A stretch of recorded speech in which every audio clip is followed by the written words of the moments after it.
बहुत बहुत स्वागत करता हूं आप सभी का। फिर से बहुत आभारी हूं, आपने मेरे हर वीडियो को बहुत सराहा है। इसके लिए दिल से आप सभी का बहुत बहुत शुक्रिया अदा करना चाहता हूं।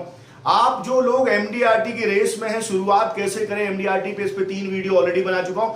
आज मैं फिर से आपसे कहना चाहता हूं कि आपका जो भी शॉर्टफॉल है, कितना कम रह रहा है एमडीआरटी में, मेरे कमेंट बॉक्स में अभी के अभी लिखे कि आपका नाम, आपका मोबाइल नंबर और आपका जो कम पड़ रहा है एमडीआरटी में, जो बिजनेस कम पड़ रहा है वो बिजनेस आप लिखे, और आपको मेजर प्रॉब्लम कहां पे आ रही है, वो मेजर समस्या जो आपको आ रही है वो मेरे कमेंट बॉक्स में लिखे आप, या फिर आप मुझे डायरेक्ट कॉल करें मेरे नंबर 8469609361 पे, 8469609361 पे आप मुझे कॉल करें, मुझे व्हाट्सएप करें, और अभी कमेंट बॉक्स में जरूर लिखें कि वाकई में आपका शॉर्टफॉल क्या है, एमडीआरटी की रेस में कितना बिजनेस आपको कम पड़ रहा है, और आपकी मेजर प्रॉब्लम क्या है, उसका समस्या का हल निकालने का मैं प्रयास जरूर करूंगा। आज का वीडियो इस बात पे है कि जब आपने पार्ट 1 देखा तो आपने देखा कैसे क्लाइंट के बीच में आपको अपना इंट्रोडक्शन देना है, किस तरीके से क्लाइंट के बीच में आपको फैक्ट फाइंडिंग करनी है। पार्ट 2 में,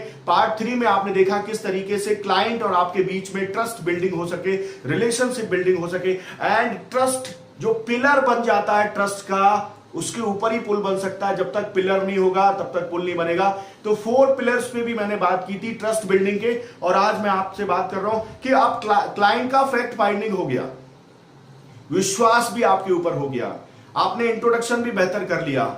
अब सोल्यूशन के मोड में जब आएंगे तो क्लाइंट आपसे कनेक्ट हो चुका है। 90% केसेस में क्लाइंट जरूर आपसे बोलेगा कि जाहिर सी बात है कि मैं आपसे बहुत प्रभावित हुआ हूं। शायद वो ये बात बोले या ना बोले, लेकिन वो आपसे जरूर कहेगा कि बताइए आपका प्लान क्या है, मेरे बच्चे के एजुकेशन के लिए, या मेरे रिटायरमेंट के लिए, या उसके ना रहने पे घर की जो आर्थिक स्थिति है उसको आगे सुचारू रूप से घर के खर्चों को चलाने के लिए जो भी उसकी जरूरत थी, वो जो फैक्ट फाइंडिंग से प्रॉब्लम निकल के आई है, उसके सोल्यूशन के लिए क्लाइंट आपसे जरूर बात करेगा। और क्लाइंट जब आपको बोलेगा कि ठीक है बताइए, तो आपको ये बात समझ में आ जाना चाहिए कि ऑलमोस्ट 80% आपकी सेल क्लोज हो चुकी है। वो चाहता है अपनी समस्या का समाधान निकालना। क्या आप अब उसकी समस्या का समाधान निकाल सकते हैं? यहां से आपकी दूसरी पारी शुरू होती है।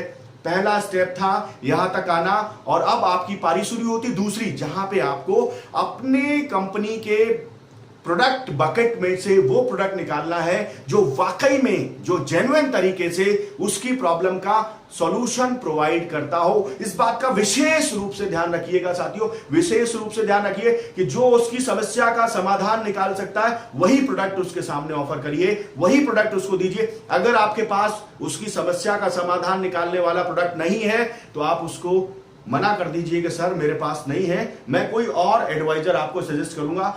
यकीन मानिए कि क्लाइंट आपके ऊपर बहुत ज्यादा भरोसा करेगा। अगर आपके पास प्रोवाइडर है, सॉल्यूशन प्रोवाइडर, वो टूल, वो प्रोडक्ट है, तो आप उसको उसके सामने प्रस्तुत करें। और विशेष रूप से इस बात का ध्यान रखें कि फीचर्स पे फोकस ना करें, उसके बेनिफिट्स पे फोकस करें। Features tells, benefit sells. Benefits focus करें, जो उसके मेजर बेनिफिट्स हैं, जो उसकी प्रॉब्लम के साथ कनेक्ट हो रहे हैं, जो उसकी प्रॉब्लम का सॉल्यूशन निकालने का एक विधि है, वो बेनिफिट जो उसकी समस्या का समाधान निकाल सकते हैं, उन बेनिफिट्स पर फोकस करें, और आप पाएंगे कि आपका क्लाइंट जुड़ चुका है। अब क्लाइंट आपका पूरी तरह से आपसे संतुष्ट हो चुका। स्टेप बाय स्टेप उसको बताइए उसके बेनिफिट्स, और आप उससे फिर से रिव्यू करिए कि क्या ये बेनिफिट वाकई में आपके लिए फायदे का सौदा लग रहा है। और जाहिर सी बात है, जब जो बेनिफिट उसके फायदे का होगा वो डेफिनेटली बताएगा कि हाँ फायदे का होगा। तो आपको यहां पे भी क्लाइंट को कोई चीज थोपनी नहीं है, उसके साथ मिलके कनेक्ट होके, उसके साथ मिलके उसकी समस्या का समाधान निकालने में आपको उसकी मदद करनी है, ना कि कोई प्रोडक्ट उसको बेचना है। आप उसके पास एक सॉल्यूशन प्रोवाइड करने के लिए गए थे, उसकी समस्या का समाधान करने के लिए गए थे। ये बात मैंने शुरू में ही आपसे कही थी, और उसी बात पे आपको कायम रखना है कि आप उसके सॉल्यूशन प्रोवाइडर बन जाएंगे डेफिनेटली। अब चेक और कैश लेना रह जाएगा।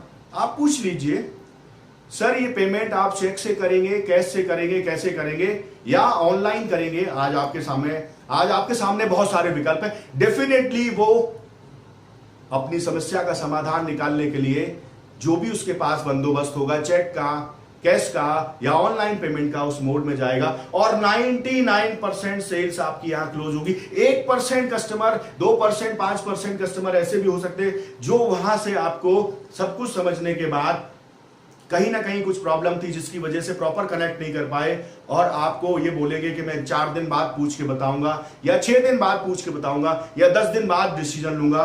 यहां पे एक समस्या होगी, यहां पे एक हर्डल होगा।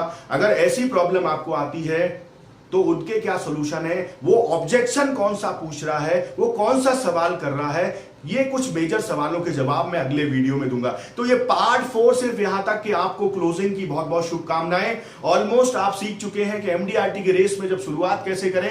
क्लाइंट से पार्ट 1 देखा, पार्ट 2 देखा, पार्ट 3 देखा और आज पार्ट 4 में आपके हाथ में चेक और कैश या ऑनलाइन पेमेंट की व्यवस्था हो चुकी है। आपका जो क्लाइंट की जो प्रॉब्लम थी उसका सॉल्यूशन लेके जो आप पहुंचे थे, आपने उसको समाधान के रूप में प्रस्तुत किया है और आपने विजय श्री प्राप्त की है। अगर यस तो कमेंट करिए कि हां मैं सफल हुआ। अगर नो, आपको लगता है कोई प्रॉब्लम आई, तो भी आप कमेंट करिए कि मुझे प्रॉब्लम आई। सबसे पहले जैसे ही मेरा वीडियो शुरू हुआ आपको यह कमेंट करना है कि आपका एमडीआरटी में शॉर्टफॉल कितना है, कितना कम पड़ रहा है और कौन कौन सी प्रॉब्लम आप फेस कर रहे हैं और उनके लिए आपके मन में क्या सॉल्यूशन है वो भेजिए। अपने मोबाइल नंबर को भेजिए।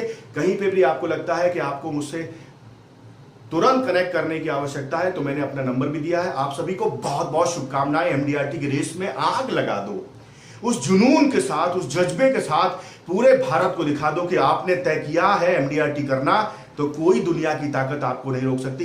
यही शुभकामनाएं मैं आपको देता हूं मेरी ओर से। आप सभी अभिकर्ताओं को एमडीआरटी की ढेरों ढेरों शुभकामनाएं। All the very best and thank you so much for watching my video, sharing my video, appreciating my own views, own thoughts.